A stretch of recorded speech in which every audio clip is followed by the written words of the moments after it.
Hi everyone, welcome back to another episode of Coffee Corner. Today is your episode 100 something. I've lost the track of it because I haven't done this for a while. I feel so guilty. In the very beginning, I thought I could do at least one episode a month. I guess I'm not. This is the last day of October. Hopefully I can get this out before November. If not, but it's there. Hopefully you will enjoy it.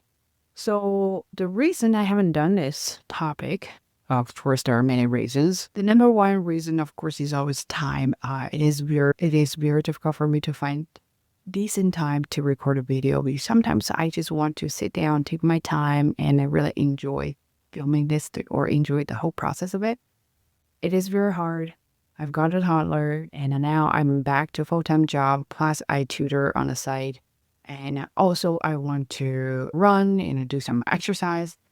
It's very challenging. Like, I feel like every time I have my own time, 10 or 20 minutes, I have to do something really quickly. Otherwise, I feel like it's such a waste. But filming a video or filming a quality video in 20 minutes, it's almost impossible. So I just want to make sure I have the episode I want out there for you guys. But then that means I would never find a perfect time to film a one.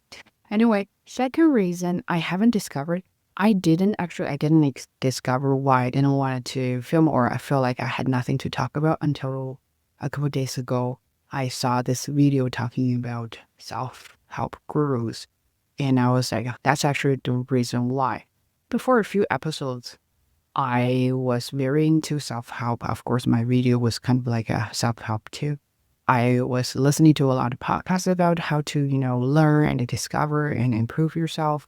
And also I've read so many books about it. And I feel like I was taking a lot of information I was able to share with you guys. But then I don't know since when I stopped reading those kind of things, stopped listening to those kind of things. And I felt like I was so empty that I didn't have anything to share with you guys. Because, well, first of all, my philosophy is if I learn and I use it and practice and it actually works, I want to share.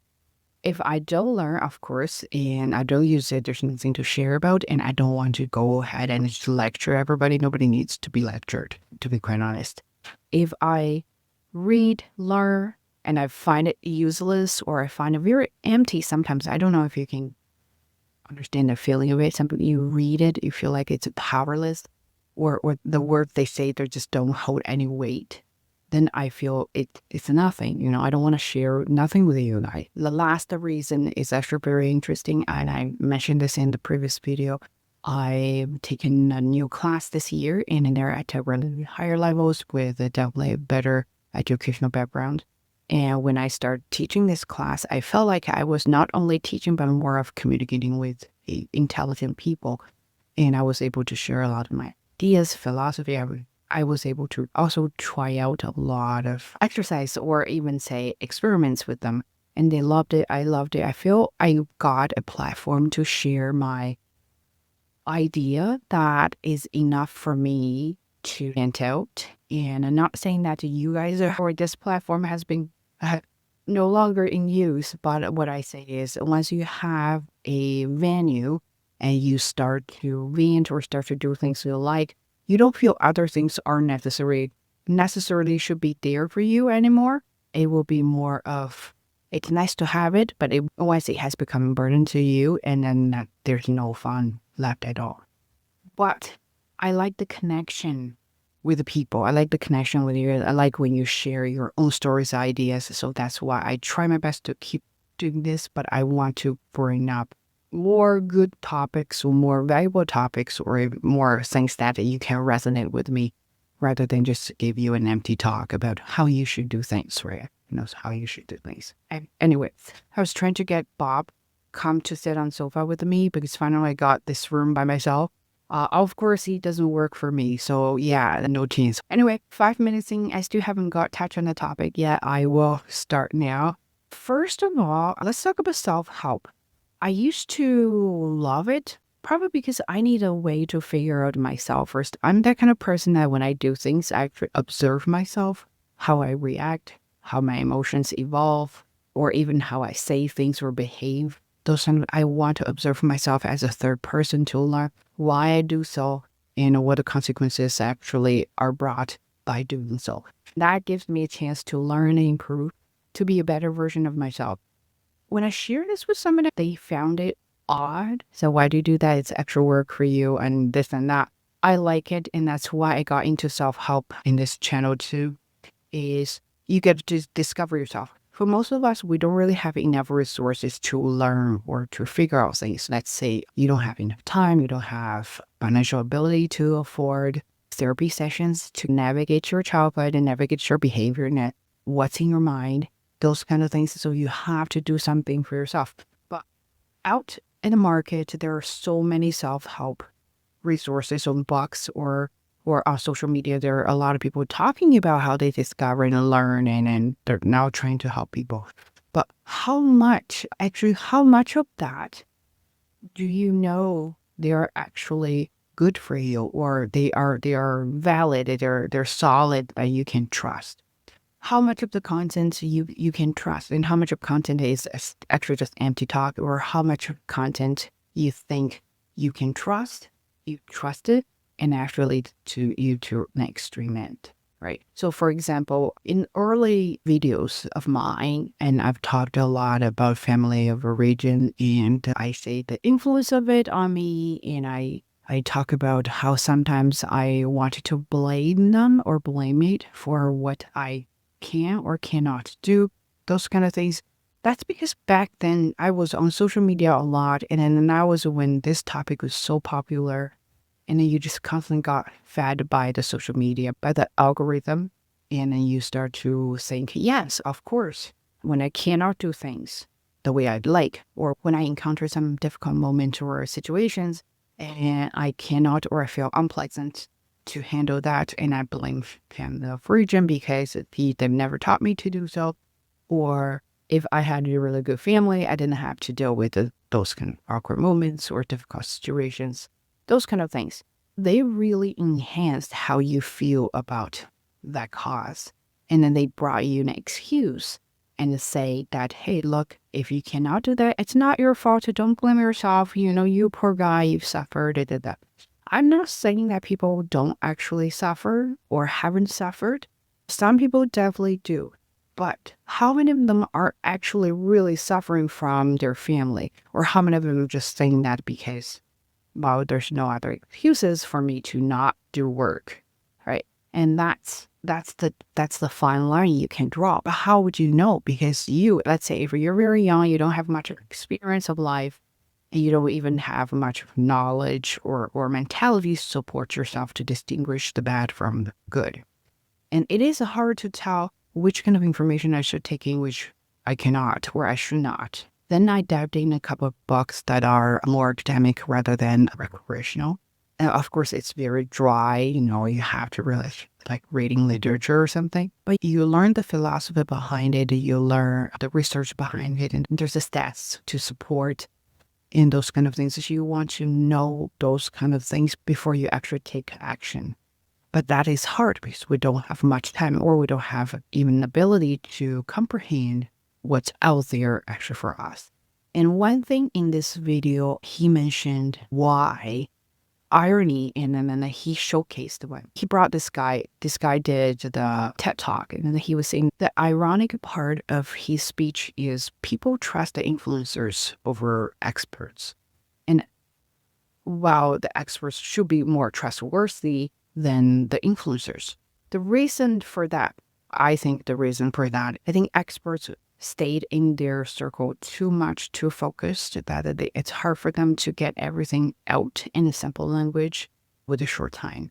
But influencers are like a different one. So for influencers, they might have done a lot of research to present you this topic, or they have done some reading or watching or listening, and then some of them are very good, so they actually bring you solid presentation to explain things, and some of you are just on the tip of the research. They think they read a couple of sentences and decide they can be a life coach or something, so they are going to share that with you.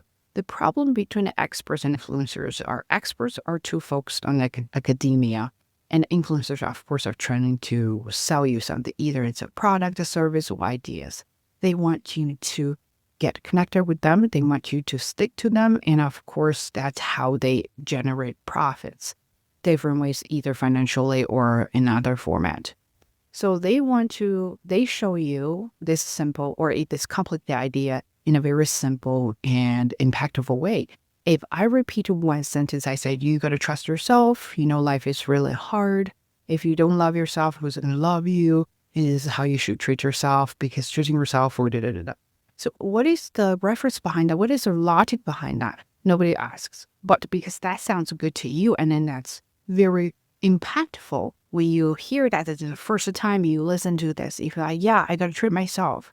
And then you start spending money without knowing that, am I supposed to spend money? Or is that a good thing to do that? Should I be wiser when it comes to spending?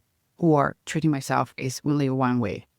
I have to buy things for myself to make myself happy, right? Those kind of things, because they favor what you want. And then, of course, you want to take in advice and you want to do it. And then, of course, if you are at a very young age, you're more likely to be influenced by those influencers. That's why they call it influencers. Anyway, so back to why I stopped reading those kind of things. I feel like they're very superficial to me now. They don't normally get deep down to the point that I feel like so, wow, shocked and impressed, or I want to echo what they say. I haven't felt that way for a while. So that's why it's hard for me to bring out a content out there for you guys to talk about how to improve yourself. But of course, I've learned my lessons how to be a better version of myself, be a happier version of myself, or be a stronger version of myself that I can deal with difficult people, situations, or any other negative things. I will talk about that. A few books I really like is, I know books are very subjective. Some people like it, some people don't. The one I mentioned a few times is Becoming Bulletproof. I like it, but I kind of skipped a few chapters there. I skipped a few chapters just because I don't feel very relatable. Talking about severe situations, things like this and that. I hope I won't encounter such situations, but sometimes if you do find it useful, read it. If not, skip it. You don't have to finish the whole book. You just read the part you find useful for you. I like it. I think that has taught me how to separate myself from the heated situation and look at a perspective of the third person. It's better for me to say that way so I don't get worked up when I'm in the middle of the heated discussion or anything. And it has worked wonder for me. So that's why I recommended that. But do you think I would say, well, read a whole book? Probably not. I treat self-help book as a functional book. So sometimes you just need to read a few chapters to figure out things. Another book I really like about self-help is The Courage to Be Disliked. And I read that very long time ago, and I had a video about it. Myself is still a people pleaser, but now is probably at the lighter end instead of the extreme end. I do care what people think about me, whether they like me or in the classroom. I want my students to like me. If I have a couple of students I can tell they're not really sure about my teaching styles or they don't really agree with me, of course I feel a little bit upset about it, but not so much. I had a rough year last year. I had a student call me racist. Their parent coming in the office to say that I said something which I had absolutely no idea. I never done that. I felt wrong. And of course, I felt it's not fair. And I always wanted to justify or argue, want to clarify. Reading those books has helped me realize that sometimes you just have to let go of it. It's hard to argue with people who are not at your level. Right? You are arguing with intelligence, and that people just simply want to argue with you. And then I would just say, wow, you know what? Sometimes you're barking up at a wrong tree. And they don't even understand why. So they just want to bring you down to their level. Don't do that. Don't put yourself into that kind of a situation, because you will never feel good and you feel like you're in the muck and you will never get out. Right? So that is that. Recently, I've switched from self-help book to more of, it's hard to categorize that. I always say it's nonfiction, but it's hard to say what kind. The one I finished last month, it's called Look Again. Very interesting. I planned to do a video on that topic and I never get that done. Because it's such a big topic, it's very hard for me to talk without preparation, but then, of course, preparation takes time. Of course, then I don't have time. Anyway, you know the cycle. It's hard. So what it's about to look again, it's talking about habituation. So people get used to things very quickly. Once you get used to things, and it is hard to break the habit. And habituation can be good, it can be bad. So sometimes habituation will help you or protect you, especially if you have gone through trauma or those kind of things. It doesn't necessarily mean good, but it can protect you in a certain way. If you notice that, or have you noticed that, I would say that is, let's say you're living with your roommate or you're living with dorm with multiple people, and then you find they always take advantage of you. That's when you start to realize, so why do they always take advantage of you?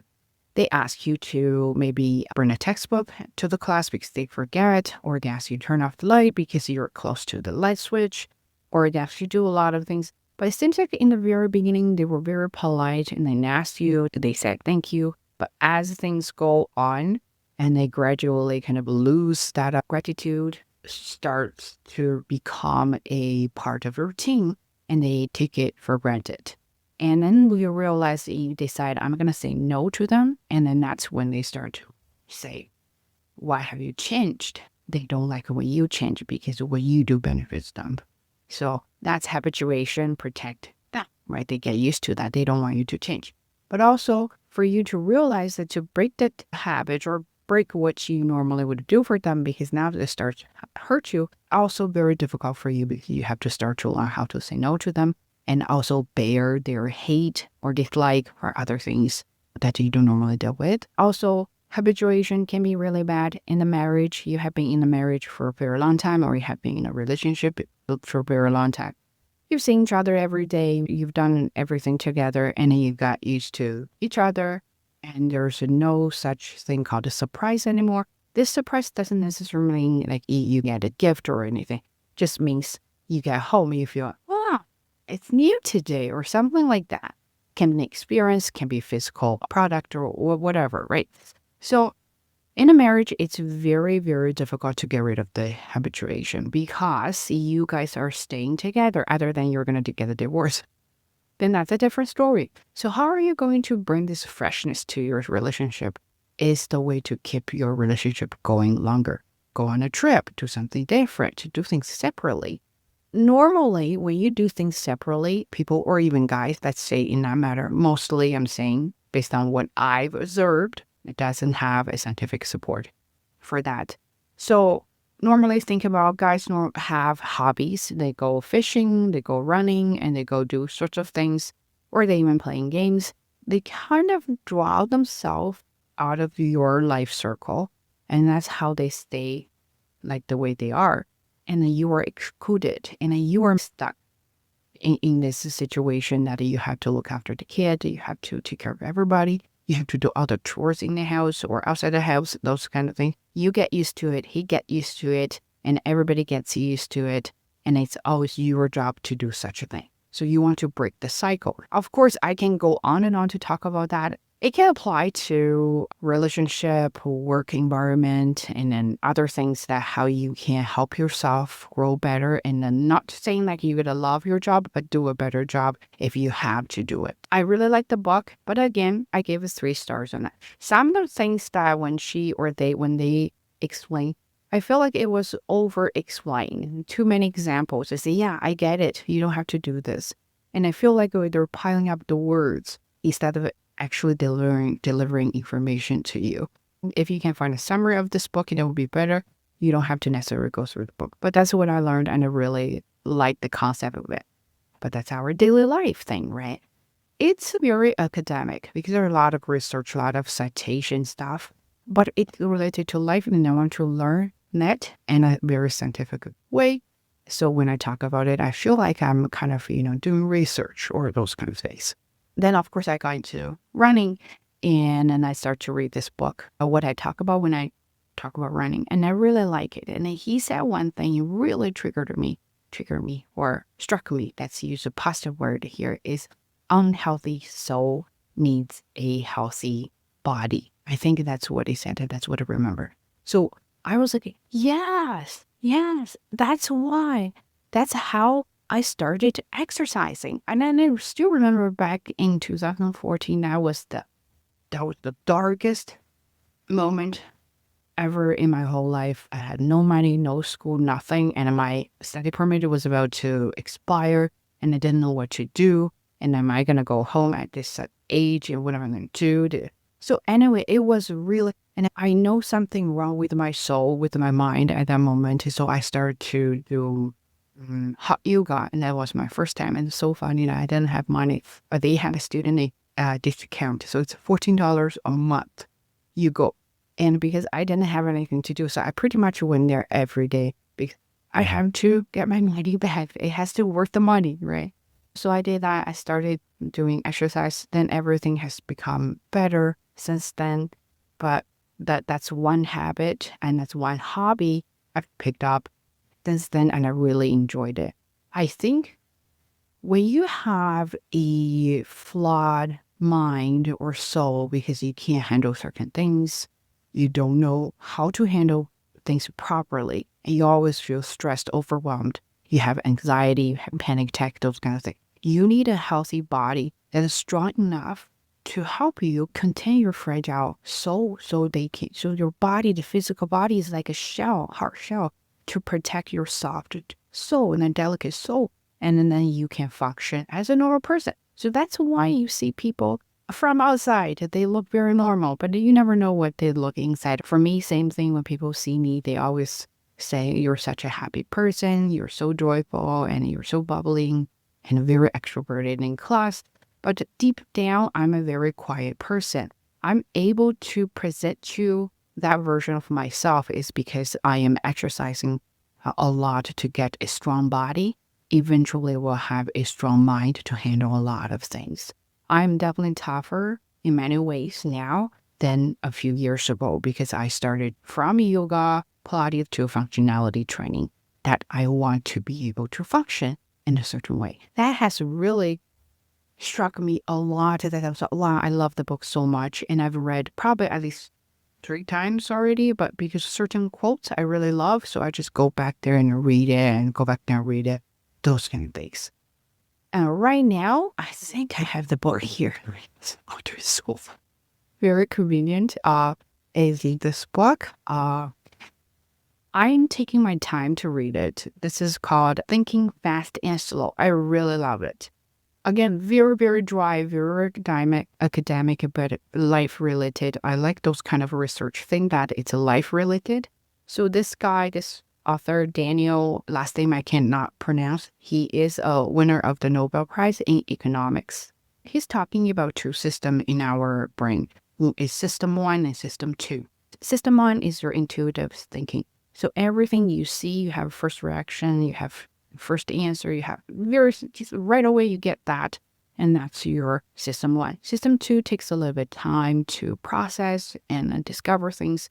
So right now I'm on chapter 4, and is talking about how people judge, right? So when you see someone, your first reaction is to judge this person, whether you want to or not.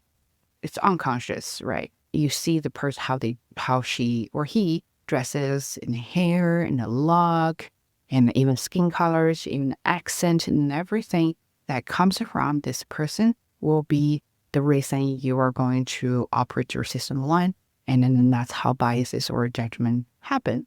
And then it takes to system 2 to process that. Is that true? So if you see someone with a tattoo, your first reaction is, this is a bad guy. And then you take time and you get to know this person. You realize he's just a guy, very nice, sweet guy with the tattoos. Maybe tattoos are just his or her hobby and she likes it. So those kind of things, it takes system 2 to process, but it takes time. And what I want to say that I'm always trying to relate those kind of things back to our social life or life experience is social media. Social media are trying to optimize your system 1. They want you to watch, look, taking, and done. They don't want you to think. The thinking part takes a lot of effort, and the thinking part makes you hungry. And one thing he mentioned there is they did a research, another team did a research about the judge, how they operate, how they kind of do things to work in the court. And the fatigue judges tend to judge very fast because they're tired. They just tend to have more biased opinions. And if you are relatively stronger or you're well rested and you tend to make relatively fair decisions, but how are you going to operate without fatigue? They recommend you drink sweet drinks. You have sweet drinks like to get your glucose level up. When you have a glucose level up and then you think clearly, I'm like, what? I'll bring chocolate with me.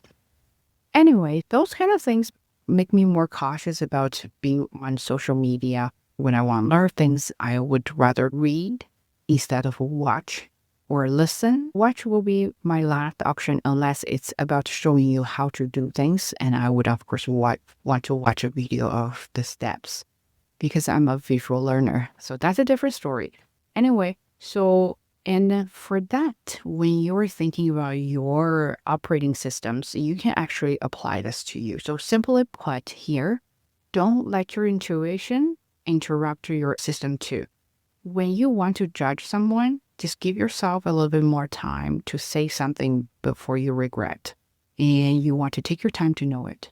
Sometimes your system one will tell you this is a bad person, you got to stay away from him or her. And then your reaction will be that let's just keep a friendly distance for now. And once I know you, as time goes on and I get to know you more, and then you can gradually grow a relationship with this person. And I think right at this moment, I just realized what I said is that happened to me actually, is how I know this person, I want to become best friend with her.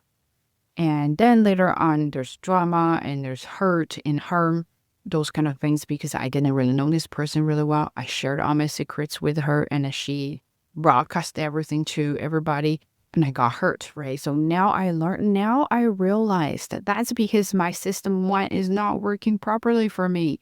I should have taken my time to get to know the person and then decide. But a system two takes effort, takes time, and sometimes it just exhausts you.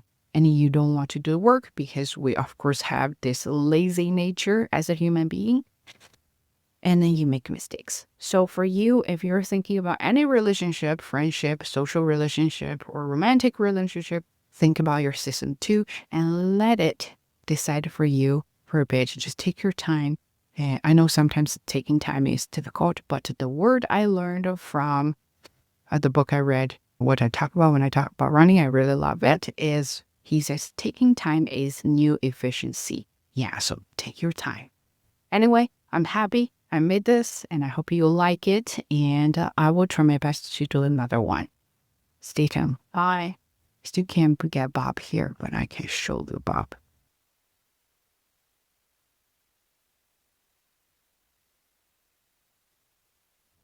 Say bye. Don't forget to subscribe.